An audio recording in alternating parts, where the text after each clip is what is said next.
You're listening to 88.3 The Sting. This is Boss Maddi, and I'm here with GHOSTATIC. Hi, guys. Hey, how you doing? I'm doing good. How are you? Fantastic. Yeah, we're doing okay, I guess you could say. I had a long night. My life's a little untraditional, so things happen, and I'm awake though. I'm good. Conscious. It's always good to be awake.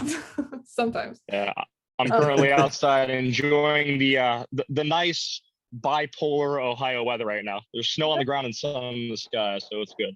It's like sunny, but there's still snow everywhere, and now it's melting. Got a little Ohio. So you guys are local, which is awesome. Yeah, you could call it local for now. Yeah. You're from Ohio, which is we love from Ohio here.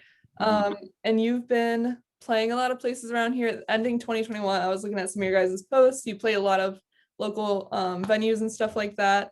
And you have some coming up. Yes, we do. We actually have a show March 5th at the Winchester in Lakewood. Awesome. We've played a couple shows. I wish we could play more, and we are going to this year. Yeah, that's the plan. We're going to stick to it.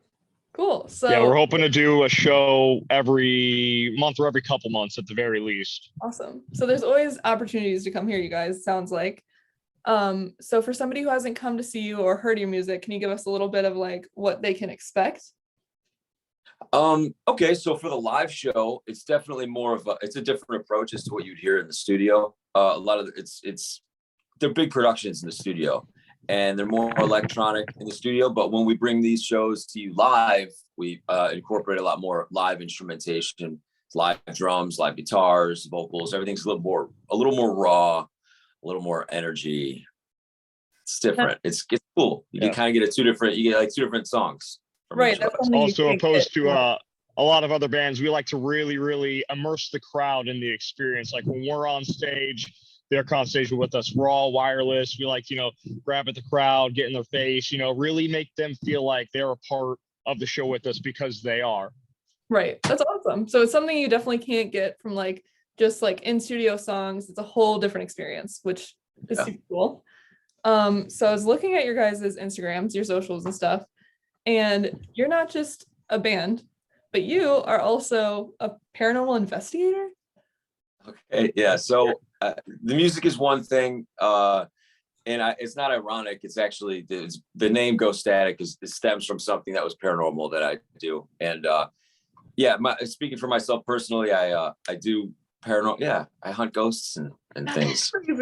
That's so cool. You might be seeing me end of March. I think I'm going to start filming for something much, much bigger than what I've been doing. And I can't really tell you exactly what that is, but you'll find out eventually if you watch TV. Awesome. So do you have any crazy ghost stories that you can tell us? None, not even one. Oh my gosh. Well, I'm kidding. Yes, I've been all over the place, all over the world, in the UK and Germany and all over the States. I was just in this place in Trenton, Florida. I was down there for a week. That's what made me a little more depressed when I came back here and had to deal with this. Yeah. But I just got back last week, and we filmed there for a paranormal investigation at this really old jail. And then there's a couple other spots. You'll see that pop up on my TikTok at GHOSTATIC. So what's the one place that you've been to that was the craziest, your favorite place that you've investigated? Probably Denbigh Asylum in North Wales in the UK. That place was crazy. Cool. Crazy. Massive. So you just have to watch the videos to see. Yeah. We'll have to look forward to the crazy stuff coming at the end of March, hopefully. That'll be cool. Yeah. So how long have you guys been playing together? As a band, not too long. Gavin and I met about a year ago, and I don't know. Has it been a year already? Well, a little less than a year. A couple months, it'll be about a year. Wow. But we met out at we randomly met at some random karaoke bar that he was at. He was hosting it, and it was in West Park. Go ahead. Hatfield's Good Grub. That's where it was. Yeah. I was doing karaoke. That's one of my main jobs. I do karaoke and trivia nights at local bars, and Adamo was there with a friend. Felt bad he ended up paying more attention to me than the friend. But yeah, I was up there. I was singing. There really wasn't anybody there except for me, him, maybe like a couple other people. And he liked what he heard and saw for the most part. And I came up and he asked me, he's like, "Hey, look, I got this awesome project that I've been trying to get off the ground. I've been working on it for a few years now. Would you be interested in coming to jam out sometime?" And I actually had just departed probably 6 months or so prior from my first band. And so I had no projects going on, but was really itching to get back into something. And so I was very eager. I said, yes, absolutely. He has no idea how excited I was when he asked that. I went over to his house a few days later, jammed out, and he looks at me, he's all like, "All right, yeah, you got the gig." And so we hit the ground running from there. He got together, we had a couple people come and go as far as the rest of the lineup, but we were pretty solid with our drummer Bailey and our guitarist Todd. And we just started learning all these songs that he already had, that he produced himself, writing the lyrics and the melodies and the instrumental. We learned them. We got it down. We got a set list and we got our first show. And we just really practiced until the show showed up, and we killed it on stage. It was absolutely amazing. It's been such a fun journey and an exciting start to this beginning. Yeah. That's Been, yeah. So Adamo, you write all the music and everything like that? Yeah, I've been doing this for a while now. I've been producing and writing music for other projects, for solo projects, for my other band way back in the day. I kind of escaped the whole band scene and went like full electronic music back in like 2013, 14.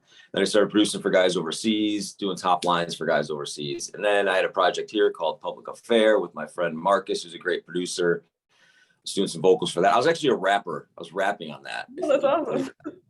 And then, then this Ghostatic thing I've been sitting on and kind of letting it brew and building tracks here and there. And I figured, I don't know, it felt like now was the time. So last year, actually 2020, I released a couple songs just low key independently.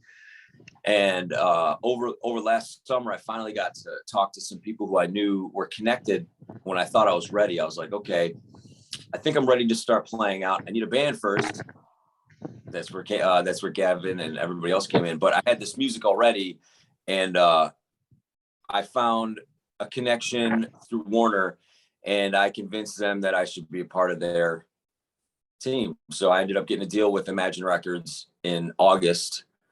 And then I released an EP, 4-track EP. By then, we were all already working on stuff live because I had to build this whole live rig so we could be wireless and in-ear monitors on stage. And then eventually we got the show December 18th. We got another one March 5th now. We've got some festivals lined up in the summer, in the spring, all sorts of good stuff. That's awesome. So that should put you up to speed. We have 4 songs out. We got another one that just came. I'm working on a release right now. It's getting the artwork done, and we're shooting music for the video for that February 24th and 25th. It's going to be insane. I'm so stoked for this video. Yeah, I was just about to ask what we can expect from you in 2022, and you kind of just summed it up for me. That's awesome. Yeah, so it's going to be we'll get a new song out every 6 weeks. I got plenty to sit. I got a plethora of songs we're sitting on. Plus, I want to work on stuff together with them so we can have some collaborative ideas. Which is the end goal for 2022. But yeah, we've got songs probably coming out every 6 to 8 weeks with a video and everything. It's all about the singles nowadays. I'd release a record if I could, but it just doesn't, things kind of fall to the wayside when you do that these days. You really got to focus on one song at a time, unfortunately. Yeah. And something I want to point out that he's far too humble to admit is that all the songs that he's been putting out, the majority of them are songs that he wrote years ago. He's been just so on top of the game and ahead of the time with this that they have aged so well. So he puts them out today and it's all like, whoa, this is something that we haven't heard of yet. This is something that we haven't experienced yet, but it has just enough familiarity from his other influences that it really grabs your attention and pulls you in. Right. You were holding back on us, Adamo. You had Thank you. Yeah. He's holding back. He never told me that. So you mentioned you guys are going to do some festivals. Have you played any festivals before, or is this like a whole new situation for you? As the band, as Ghostatic, no, we haven't. Yeah, no. But we're looking forward to it. Yeah. This is all brand new. You're seeing us in we're like a newborn baby. Very early. So yeah, We just learned to walk, and now we're talking a little bit, and hopefully by the Ghost springtime. fetus. Yeah. We were a fetus last year. We were an embryo when we got started. So that now I'd say probably, come like April, May, June, we should be, adolescent. Cool. That's Finding, a whole new like level of like playing live as festivals. So I'm excited to see you guys do that. Is there anything else you guys want to plug? Your social medias? I know you plugged your TikTok. I will follow you. I'm a big fan of TikTok. So. Okay. It's mostly, it's some music, mostly that paranormal stuff I do. But yeah, I mean, Gavin, you can go ahead. Everything for me, it's got Ghostatic across the board. You search Ghostatic on Instagram, you search it on, obviously on all the music platforms like Spotify, Apple Music, it's all Ghostatic. It's like imagine like Trent Reznor coming out in 2022. It's kind of like the approach. I've got this project, but I've got a band too. And they fill in quite well. They make it happen. They complete the project. Cool. What about you, Gavin? Have anything you want to plug? Yeah, for me, if you want to follow me on social media, I'm not quite as, despite me being the youngest one in the band, I'm not quite as hip with all the social media as all these other kids are. So, I don't do the TikTok or the Twitter yet. I probably should get on that, honestly. But you can find me on Instagram, Gavin Kerr08. My profile picture is me staring very dramatically into like the sun's beating on my face. And then you can find me on Facebook. Either Gavin Kerr is my personal, and then Gavin Kerr Entertainment is a page that I have where I just kind of post everything that I do, whether it's the band or like special events for DJing, or pretty soon I'm going to start posting stuff for my workout progress and the goals that I have for that. So you can follow me on all three of those. Feel free to send me a message, ask questions. You can ask Adamo. He knows that I love to talk to fans. I love to talk to people. I'm a very social creature. I definitely send a lot of fans his way. With the people that overflow my inbox, I'm like, here, talk to Gavin. He's a good guy to talk to. I'm a good listener. Yeah, he's so polite too. I see some of his responses. He's very polite. There you go. You got 2 in 1. You have somebody that'll talk to all the fans, and then also a great guitarist and bass player. Mm-hmm. Yes. Well, thank you guys so much for talking to us, and we can't wait to hear some more of your music. We're gonna play some music after this of your guys's. So yeah, it's awesome. All right. Awesome. Thank you so much for having us. Really appreciate it. Thank you so much for having us. We'll come back.